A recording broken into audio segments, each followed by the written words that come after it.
Hey guys, how's it going? Today we're going to talk about how to address lower back pain with two simple tools.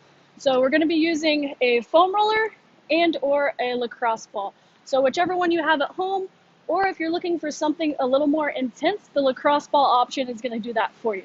So first thing we're going to start is we're just going to address working through the glutes. So we're going to show how to work through the glutes with the foam roller as well as with the lacrosse ball. So if we're working through that right side, we're going to cross that right leg over using that foam roller. We're just going to roll up and down through here. If you're wanting something a little bit more intense, you can do the same thing with the lacrosse ball. You can go ahead and sit on the ground or up against the wall, either one. So bringing those legs out up against the wall is going to get you a little bit more pressure. The farther you bring the legs out, the more pressure we're going to get when we're up against the wall. Obviously, if we're sitting on the ground with that lacrosse ball, our whole body weight is going to be in there. When we're switching to that other side, you're just going to rotate over, doing the same thing on that other side. Anytime we're working through an area, we want to work through there for at least 1 minute at a time. When we're using the lacrosse ball, we want to try to avoid going over 2 minutes at a time through a specific area. Next thing we're going to address is working through that lower back itself.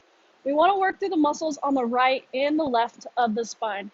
Whenever we do that, when we're laying on that foam roller, you want to actually put that arm behind you, and you should be focusing on the muscles next to the spine.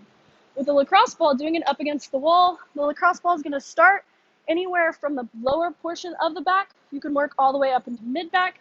Same thing, bringing those legs out, we're going to add more pressure, and we're going to roll up and down or small side-to-side movements next to the spine.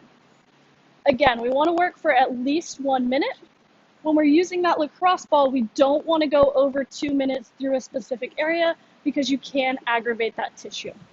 This is helping release all of the muscles that are surrounding that lower back and causing you pain. The next thing we're going to do is show you a stretch on how to stretch through the glute as well as into that lower back.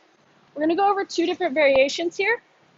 If you have a box or a tall table, you can go into a standing pigeon. If you don't have this option, you can use a chair. So we're going to bring our leg up and across. If you're in a chair, you can lean forward to make this stretch more intense.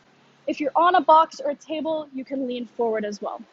Again, same rules apply. We want to try to hold for at least 1 minute so that we're actually making a change to these muscles and tissues. You would then just switch to that other side and repeat.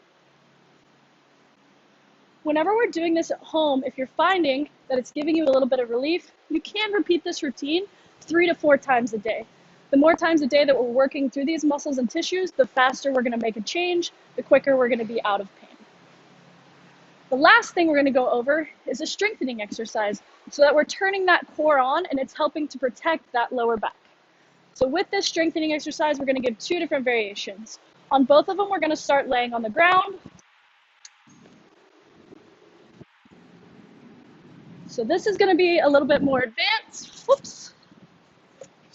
We're going to go into a dead bug. So with this, we're keeping that back flat on the ground. We're going to extend opposite leg, opposite hand. You can actually let your head relax. You want to hold for a couple seconds and then bring it back in. We can do the same thing on that other side. We want to make sure we're feeling this in the core. If this is a little too much for you, we can go to a little bit easier position. Same thing, starting on your back. We're just pressing that back flat into the ground. You can keep your head down and relaxed. And then all we're doing is alternating heel taps. So we're going to bring that heel down, right back up, heel down, right back up. We should be keeping that back flat the entire time, and you should feel this in your core.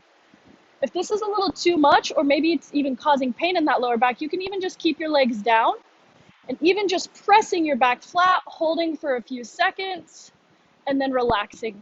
It'll be the same thing of contracting those core muscles. Again, these can all be done together. You can use one or the other exercise, but doing them in a group will help release the muscles, stretch through there, as well as strengthen. Hopefully this helps. Thanks, guys. Working through the back up against the wall using that lacrosse ball, we're going to be going up and down or small side-to-side movements on both sides of the spine. You can start at the lower back and work all the way up into that mid-back. So go ahead and show us.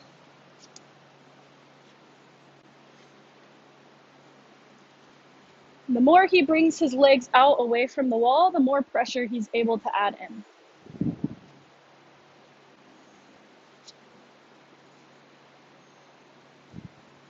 If you find that it's tighter a little higher up, you can always start a little higher, or if you're feeling it more towards the lower portion, you can start a little lower so that we're working in small areas.